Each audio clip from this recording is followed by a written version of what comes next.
بسم اللہ الرحمن الرحیم۔ میری زندگی کا مقصد تیرے دین کی سرفرازی، میں اسی لیے مسلمان، میں اسی لیے نمازی۔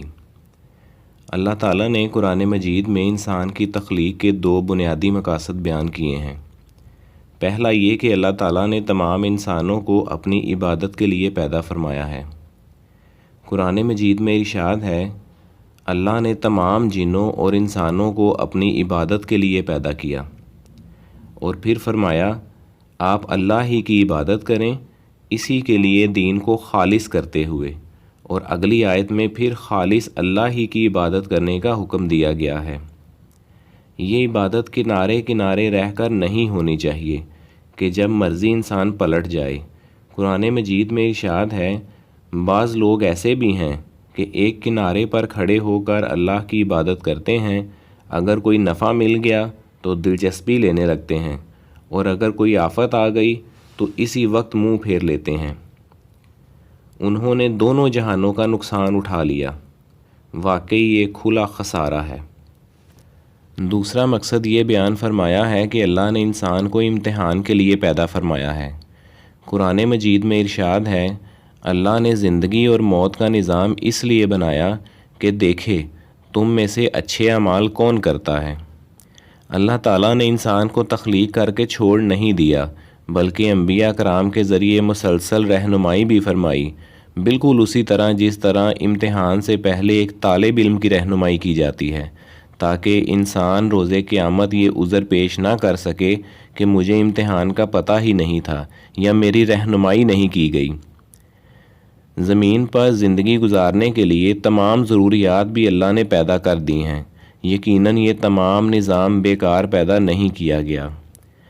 قرآن مجید میں ارشاد ہے، ہم نے آسمان و زمین اور اس کے درمیان کی چیزوں کو کھیل کے طور پر نہیں بنایا، اگر ہم یوں ہی کھیل تماشے کا ارادہ رکھتے تو اسے اپنے پاس ہی بنا لیتے۔